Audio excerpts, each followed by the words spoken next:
हम जानेंगे। तो सहस्त्रार चक्र के जानने से पहले सबसे पहले हमें कुंडलिनी शक्ति के बारे में जानना होगा। कुंडलिनी शक्ति क्या है वो हमें आज समझना होगा। कुंडलिनी शक्ति दुनिया के प्रत्येक इंसान के शरीर में परमात्मा ने एक सुषुप्त शक्ति रखी जिसका नाम है कुंडलिनी शक्ति। मैं ये बार बार सबको बताता हूँ, बार बार रिपीटेशन जैसा लगेगा, लेकिन जो भी नए सब्सक्राइबर होंगे उनको ये बात नहीं लगेगी, इसलिए ये बताना बहुत ज़रूरी है। पृथ्वी के हर इंसान के शरीर में, चाहे कोई भी देश का हो, कोई भी धर्म का हो, कोई भी जाति का, हर इंसान के शरीर में कुंडलिनी शक्ति नामक एक शक्ति होती है जो इंसान जाने बिना ही मृत्यु को प्राप्त हो जाता है। कुंडलिनी शक्ति हमारे शरीर में अंदर सुषुप्त शक्ति जो परमात्मा ने हर इंसान मात्र को दी हुई है, जो अगर साधना की जाए तो धीरे धीरे जागृत हो सकती है। तो सबसे पहले मूलाधार चक्र होता है, फिर स्वादिष्ठान चक्र होता है, फिर मणिपुर चक्र होता है, फिर अनाहत चक्र, हृदय चक्र होता है, फिर कंठ चक्र, विशुद्धि चक्र होता है, फिर आग्नेय चक्र होता है, फिर बाद में सहस्त्रार चक्र। जब ऊर्जा नीचे से ऊपर तक उठती है तो सहस्त्रार चक्र में पहुंचने के बाद एकदम इंसान को सारा ज्ञान समझ में आ जाता है, सारा आत्मज्ञान हो जाता है। फिर इंसान और गहन गहन परमात्मा के रहस्यों को दुनिया को बता पाता है। तो सबसे पहले आत्मज्ञान तक पहुंचना जरूरी है। आत्मज्ञान से भी आगे परमात्मा का ब्रह्म ज्ञान है। तो सबसे पहले आत्मज्ञान अगर नहीं हुआ तो पूरे ब्रह्मांड का ब्रह्म ज्ञान हो ही नहीं सकता। सबसे पहले हमें अपने आप को ही समझना पड़ेगा, अपने आप को ही जानना पड़ेगा। तो श्री राम शर्मा आचार्य जो आपको यहाँ पे फोटो में दिख रहे होंगे, उन्होंने गायत्री मंदिर की स्थापना की है। दुनिया में जितने भी गायत्री मंदिर है उनकी प्राण प्रतिष्ठा उन्होंने की है। जब मैं यहाँ पे पहली बार ध्यान किया था गायत्री मंदिर में, ये महसाना के हाईवे के एकदम पास है, यहाँ पे मैंने ध्यान किया तो बहुत कम लोगों को ये महसूस हुआ, लेकिन मुझे महसूस हुआ। बहुत कम लोगों को महसूस जरूर हुआ क्योंकि यह प्राण प्रतिष्ठित क्षेत्र है एकदम। यहाँ पे किसी गुरु ने, मतलब श्री राम शर्मा आचार्य ने अपने प्राण ही यहाँ पे प्रस्थापित कर दिए थे, प्राण प्रतिष्ठा कर दी थी। अगर कोई सच्चे मन से, ध्यान से, तपस्या में जिसकी लगनी हो, अगर वो वहाँ पे मेडिटेशन करे, सभी गायत्री मंदिरों में ऐसा होता होगा, लेकिन मुझे महसूस महसाना के गायत्री मंदिर में हुआ था। तो सहस्त्रार चक्र के बारे में आज हम जान रहे हैं। सहस्त्रार चक्र इंसान के एकदम तालु भाग में होता है। छोटे बच्चे जब जन्मते हैं तो यहाँ पे उनको धक धक धक धक ऐसा सिर में होता है, वही सहस्त्रार चक्र है। लेकिन धीरे धीरे 1 साल के बाद वो बंद हो जाता है, फिर इंसान उसको जागृत कर नहीं पाता। लेकिन जब मेडिटेशन तपस्या की जाए तो फिर से ये सहस्त्रार चक्र जागृत होकर इंसान को आत्मज्ञान की स्थिति तक पहुंचा सकता है। अब सहस्त्रार चक्र की क्या खामियां हैं और क्या खूबियां हैं। सहस्त्रार चक्र किसी का बंद हो तो वो क्या जुनूनी हो जाता है, उसको एक धर्म के ऊपर जुनून चढ़ता है और सभी धर्मों को झुटलाता है, सभी चीज़ों को झुटलाए। मैं जिसको मानता हूँ वही राइट है, बाकी सब लोग गलत है। सबके लिए सम्मान नहीं रखता, सबके लिए विरुद्ध भाव रखता है, मैं सही और दुनिया गलत, ऐसा उसका मानना होता है।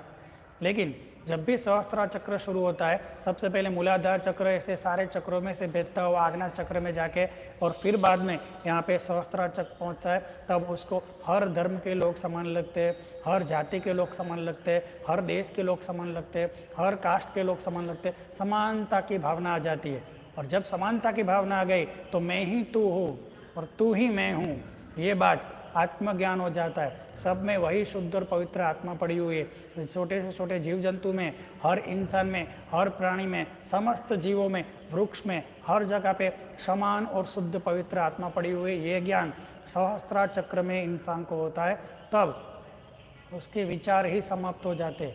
न किसी से लेना, न किसी से देना, न कुछ किसी से प्राप्त करना, न किसी से कोई छीनना, न किसी से कुछ मांगना, सब कुछ मैं ही मैं हूँ, ये समझ में आ जाता है। मैं ही तू हूँ, तू ही मैं हूँ, सोहम शिवोहम तत्वमसि। यही घटना धीरे धीरे सहस्त्रार चक्र में समझ में आती है और निर्विचारता की स्थिति प्राप्त हो जाती है, जहाँ पे कोई विचार नहीं बचता।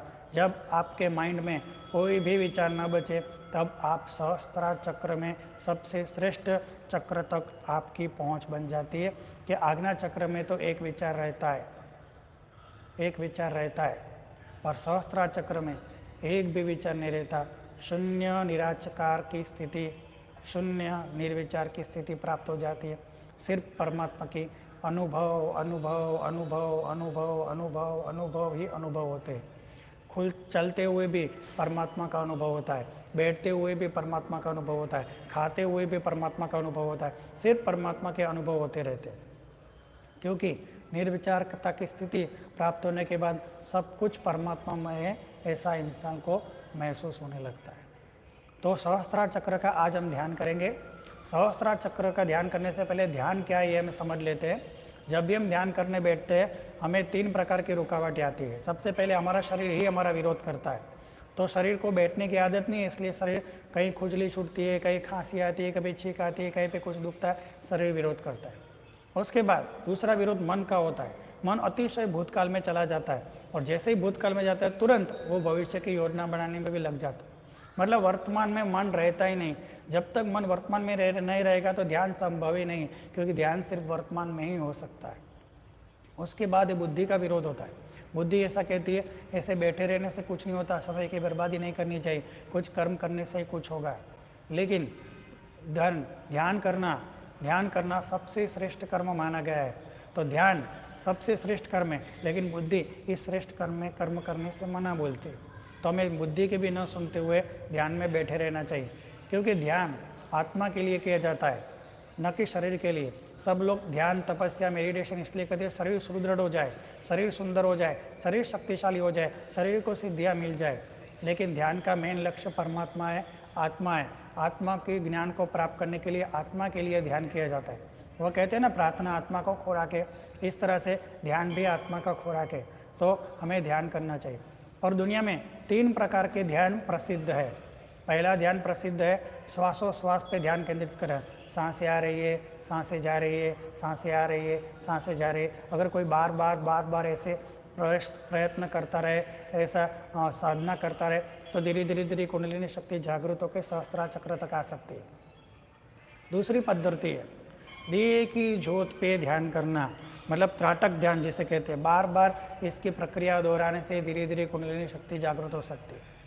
तीसरी प्रक्रिया है भस्त्रिका प्राणायाम, जोर जोर से सांस लेना। जब जोर जोर से सांस लेते हैं तो ऊर्जाएं ऊपर की ओर उठना शुरू होती है और धीरे धीरे कुंडलिनी शक्ति जागृत हो जाती है। मुझे जब गायत्री मंदिर में ऊपर जब मैं मेडिटेशन कर रहा था, तब मुझे भस्त्रिका प्राणायाम से ऑटोमेटिक, मैंने भस्त्रिका प्राणायाम किया नहीं, जब भी मैंने डीप श्वास लेने की शुरू की तो अचानक भस्त्रिका प्राणायाम ऑटोमेटिक होने लगा और धीरे धीरे कुंडलिनी शक्ति ऊपर उठी हुई ऐसा महसूस हुआ और आज्ञा चक्र पे महसूस हुआ। पर सहस्त्रार चक्र का ज्ञान अभी बाकी था। तो सहस्त्रार चक्र का ध्यान करने के लिए हमें बिल्कुल निर्विचारता की स्थिति चाहिए और जीवन में एक अद्भुत ऊर्जा की ज़रूरत पड़ती है जो बाहर से हमें मिलती है। जैसे हमें बाहर से परमात्मा की वो ब्लेसिंग, परमात्मा का वो पावर मिलता है, तभी हमारा सहस्त्रार चक्र खुल सकता है। हमें किसी न किसी वस्तु को, किसी न किसी व्यक्ति को, किसी न किसी स्थान को परमात्मा समझना होगा। जैसे हम अपने आप को किसी भी चीज़ को, किसी भी वस्तु को समर्पित होते हैं, तो परमात्मा की सृष्टि में किसी भी चीज़ को पूरी तरह से समर्पित होते हैं, तभी हमारा सहस्त्रार चक्र खुल सकता है। तो हिमालय में एक चौथी पद्धति विकसित हुई है जिसका नाम है समर्पण ध्यान योग। हिमालय में बरसों तपस्या करके श्री शिव कृपानंद स्वामी दुनिया में ये ध्यान प्रक्रिया लेके आए जिसको समर्पण ध्यान प्रक्रिया कहते हैं।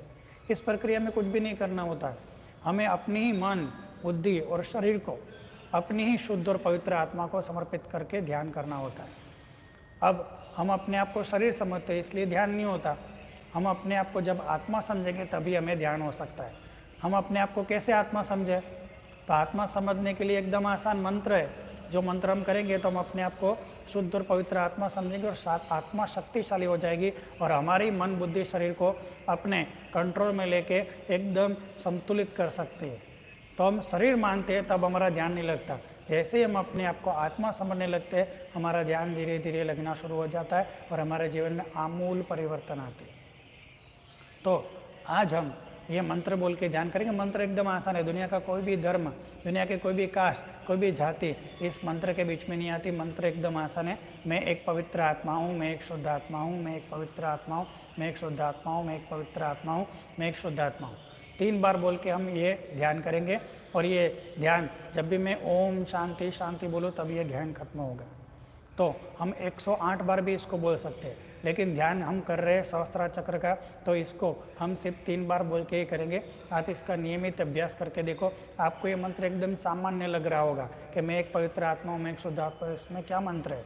लेकिन दुनिया में लाखों लाखों लोग इससे ध्यान कर रहे हैं और अपने आप को जानने की कोशिश कर रहे हैं। ये मंत्र अति शक्तिशाली है। तो जैसे ही आप ये मंत्र बोल के ध्यान करोगे, आप खुद अपना महसूस कर सकते हो कि आपको आत्मा के सिग्नल अपने मन, बुद्धि और शरीर में प्राप्त होना शुरू होंगे। तो जब भी हम ध्यान करेंगे, सबसे पहले हम अपने हाथों को घिसेंगे, क्योंकि हाथ सबसे शक्तिशाली और सबसे संवेदनशील अंग है हमारे शरीर में, जो आत्मा की अनुभूति ग्रहण कर सकते हैं। तो हम 3 बार बोल के ध्यान करेंगे और आंखें बंद करके दोनों हाथों में ही हम अपना ध्यान लगाएंगे। तो हम 3 बार बोलेंगे, मैं एक पवित्र आत्मा हूँ, मैं एक शुद्ध आत्मा हूँ, मैं एक पवित्र आत्मा हूँ, मैं एक शुद्ध आत्मा हूँ, मैं एक पवित्र आत्मा हूँ, मैं एक शुद्ध आत्मा हूँ। अब हम अपने हाथों में ही ध्यान को केंद्रित करेंगे।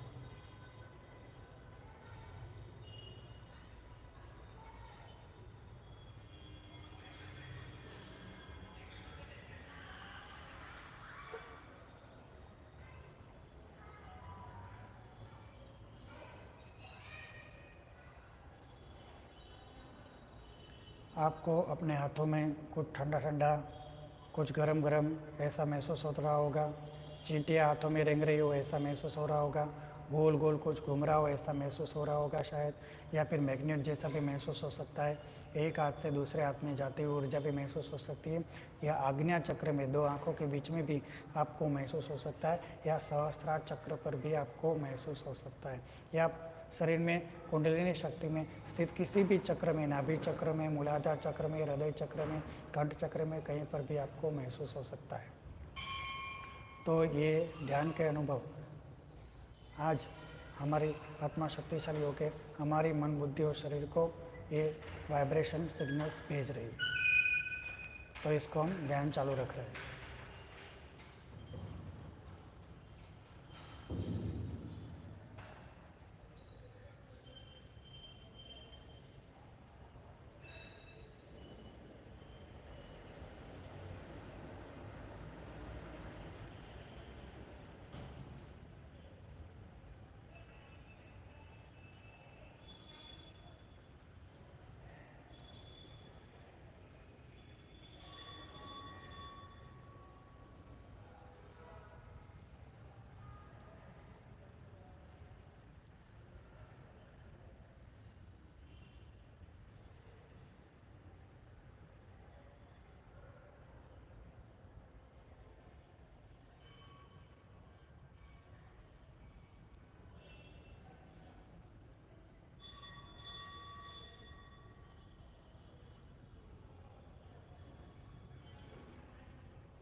हे परमात्मा, हम सभी पवित्र आत्माएं आपको हृदय से प्रार्थना करते कि सारे विश्व में शांति हो, सारे विश्व के सभी आत्माओं की आध्यात्मिक उन्नति हो एवं सर्वांगी उन्नति हो एवं सब आत्माओं की शुद्ध इच्छा है और हमारे सदगुरु श्री शिव कृपानंद स्वामी जी का स्वास्थ्य सदैव अच्छा रहे एवं उनके आयु दीर्घ हो एवं सब पवित्र आत्माओं के गुरु चरणों में शुद्ध प्रार्थना है, शुद्ध प्रार्थना है, शुद्ध प्रार्थना है। अगर आपको ये लाइव मेडिटेशन में कुछ महसूस हुआ हो तो ये मेरे कारण नहीं है, श्री शिव कृपानंद स्वामी जी जो समर्पण ध्यान पूरी दुनिया में निःशुल्क बांट रहे उनसे ही मैंने सीख के आपको समझाया हुआ है। और दूसरी, आप पे ये गायत्री मंदिर की कृपा भी हुई होगी, तभी आपको कुछ महसूस हुआ होगा। अगर आपको ये वीडियो अच्छा लगा हो, लाइव ध्यान अच्छा लगा हो तो शेयर और सब्सक्राइब कर सकते हैं ताकि आप मुझसे जुड़ सके। जब भी मैं लाइव आऊँ तब आप मेरे साथ मेडिटेशन कर सकते हो। सुनने के लिए थैंक यू। जय गुरुदेव।